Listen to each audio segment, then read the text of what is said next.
ఆధ్యాత్మిక చింతనకు ఆహ్లాదకరమైన వాతావరణానికి ప్రసిద్ధిగాంచిన ప్రముఖ పుణ్యక్షేత్రంగా వెలుగొందుతున్న కాకినాడ జిల్లాలోని అన్నవరం సత్యదేవుని ఆలయంలో ఉగాది పంచాంగ శ్రవణ వేడుకలను ఘనంగా నిర్వహించారు. కొండపైన గల స్వామివారి అనివేటి మండపంలో తెలుగు సంవత్సరాదిని పురస్కరించుకొని అనంతలక్ష్మి సమేత సత్యనారాయణ స్వామివారిని వెండి సింహాసనంపై ఆసీనులు గావించి వేద పండితులు ప్రధాన అర్చకుల ఆధ్వర్యంలో మంగళ వాయిద్యాలు భాజా భజంత్రీల నడుమ విశేష పూజా కార్యక్రమాలు నిర్వహించారు.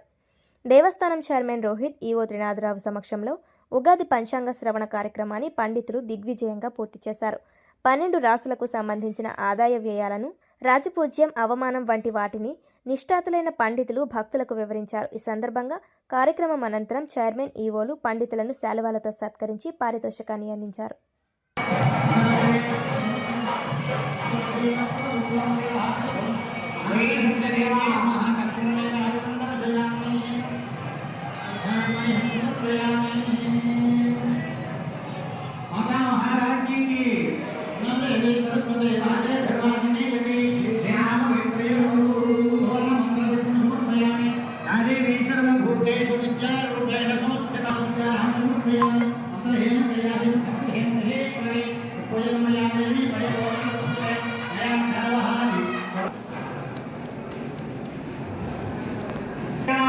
देवं वन्देऽहं कामदं प्रभु देवया विततं विश्वं येन तस्मै नमो नमः.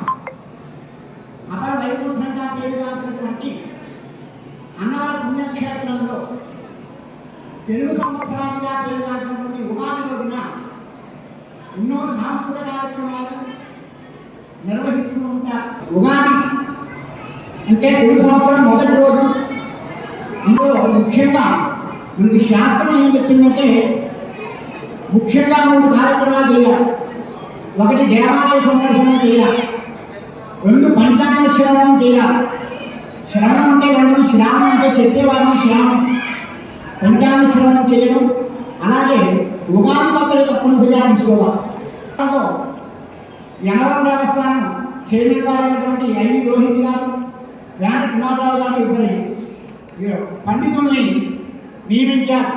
ఒకరు వైదిక సలహాదారులుగా డాక్టర్ శ్రీ కపివాయి రామశాస్త్రి సోమయాజుల వారిని వైదిక ప్రధాన సలహాదారులుగా, తరువాత పంచాంగ సిద్ధాంతి గారు దైవజ్ఞ శ్రీ తండ్రిగాల వేంకట కృష్ణ పూర్ణప్రసాద్ గారిని ఇక్కడ వారిని ఆస్థాన సిద్ధాంతగా నియమనం చేయలేదు. ఆ కారణం చేత వీరు ఈరోజు పంచాంగ శ్రవణం చేస్తారు.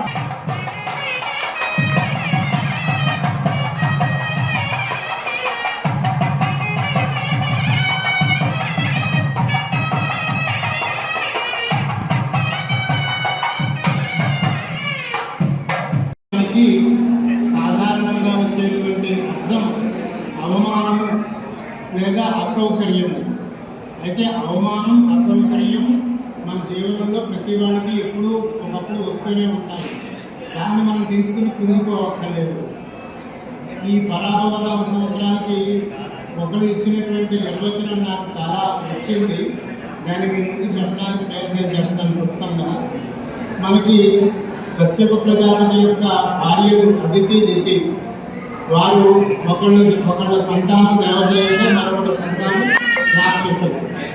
ఈ ధ్రువుడు అనేటువంటి వాడు తండ్రి యొక్క గుడిలో కూర్చోవాలని చెప్పి అతనికి కోరిక. కానీ వేరే భార్యకి కనపడలే తప్ప ఇతను కూర్చోనివ్వలేదు. బలవంతంగా ఆ సింహాసనం నుంచి కిందకి దింపేస్తున్నారు. అప్పుడు ధ్రువుడు అవమానానికి గురవుతాడు. అవమానానికి గురైనటువంటి ధ్రువుడు ఏం చేయాలి?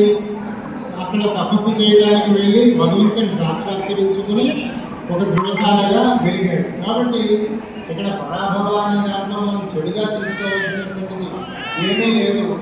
మన ప్రస్తుత సందర్భంలోకి వస్తే కనుక మన అన్నవరం క్షేత్రానికి క్షేత్రపాలకుడు శ్రీరామచంద్ర ప్రభువు, శ్రీమన్నారాయణుడు అయినటువంటి విష్ణుమూర్తి. అలాగే బ్రహ్మదేవుడు కాలస్వరూపుడు, అచింత్య వ్యక్తరూపాయ నిర్గుణాయ గుణాత్మనే. బ్రహ్మని మనం కాలస్వరూపంగా తీసుకుంటాము.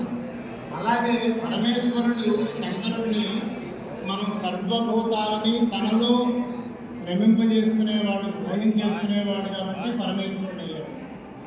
కాబట్టి ఇక్కడ బ్రహ్మ విష్ణు మహేశ్వరుడు మూడు గుణాల యొక్క అవతార రూపంగా ఇక్కడ వేయించేసినటువంటి సత్యనారాయణ స్వామి వారిని ఈ సందర్భంలో ఎవరైతే ఎల్లప్పుడూ సదా సేవించుకుంటారో వాళ్ళకి పరాభవ భయం తొలగి సర్వస్వభావాలు అందుతాయన్నది నిశ్చయం. రామో నామ క్షేత్రపాలక స్వయం విష్ణుర్భూమి సతత సంరక్ష క్రియా దక్షిణ శ్రీకృష్ణో యదుభూషణో సకల దుఃఖధ్వంస దక్షో హరి సాక్షాత్ శ్రీమద్ వెంకటనాయక హిరణ్యగర్భో సకల సృష్టిర్విధాత అవ్యక్తరూప భగవత్ అవ్యక్తరూప స భగవాన్ కాలమూర్తి పరమేశ్వరో ఆద్యంతరహిత సర్వభూతాన్యాత్మని విలీయతస్య భగవాన్ కరుణామయ పరమదయాలు అవతారత్రయే సత్యమూర్తిం ఆద్యాది మహాలక్ష్మి సైతం శ్రీ సత్యనారాయణస్య భగవాన్ దేవి సదా యోగిభిః సానాసిత్యశరం